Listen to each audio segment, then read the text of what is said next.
Bienvenue chez AHD Consulting Solutions. Alors, tu veux apprendre comment toucher ta cible en ligne? Voici exactement ce qu'il ne faut pas faire. 1. Être générique, évite les stéréotypes. Pense à ce qui rend ton audience unique. 2. S'attarder uniquement sur la démographie. 3. Le monde entier n'est pas ta cible et de toute façon, tu ne peux pas vendre à tout le monde. 4. Imiter tes compétiteurs aveuglement. Ta cible pourrait ne pas être exactement celle de tes compétiteurs. Maintenant que tu sais tout ça, voici comment toucher ta cible en ligne. Pense aux assumptions majeures que tu as par rapport à ton audience et prends du recul d'abord. Demande-toi laquelle de ces assumptions a besoin d'être validée. Fais une liste de tout ce que tu ignores de ta cible et que tu devrais connaître. Ne pense pas à ton audience comme on regardait une image plate, ce sont des personnes tridimensionnelles et tu as plusieurs façons d'en savoir plus sur cette audience cible. Jeter un œil à ton audience générique et partir de là pour rajouter un maximum de détails. Au lieu de cibler les gens entre 18 et 49 ans, tu peux cibler des tranches plus précises, par exemple les gens de la trentaine. Tu devrais chercher à connaître où ta cible se trouve, ville, village, un autre pays, etc. Quel est le niveau d'éducation de ta cible? Niveau collège? Bac? Diplôme universitaire ou autodidacte?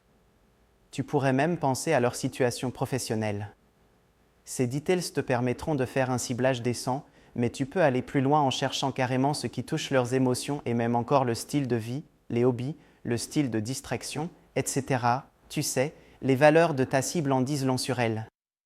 Des valeurs comme les croyances, ce qui les booste, leur communauté, schéma familial, etc. Il est même possible que pour ta cible tu sois un passe-temps, un mal utile, un moyen de changer d'air ou autre. Prenons Pinterest pour mieux comprendre le sujet du jour. Le réseau social de découverte des idées en images, tu peux y jeter un œil, mais en attendant voici comment ils ont défini leur niche, audience cible, pour sortir du lot. Ben Silbermann et Evan Sharp ont créé Pinterest à la base pour être une banque d'images inspirantes en ligne.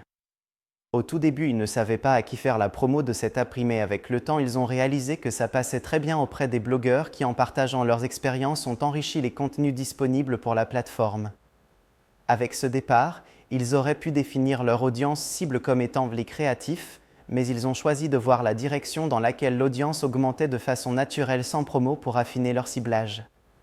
Ils ont regardé ce que les gens faisaient avec Pinterest et comment ils en profitaient. C'est ainsi qu'ils découvrent une communauté de fans qui ne sont ni des professionnels ni des créatifs, mais qui sont intéressés par des idées simples, créatives, déco de maison, mode et recettes de cuisine. Pinterest s'est donc attardé à cibler ce groupe, ce qui a permis de grandement booster l'audience et d'avoir aujourd'hui une communauté internationale. Si cet article t'a plu, n'oublie pas de nous suivre ou de nous contacter pour qu'on en discute autour d'un café ou de ton projet.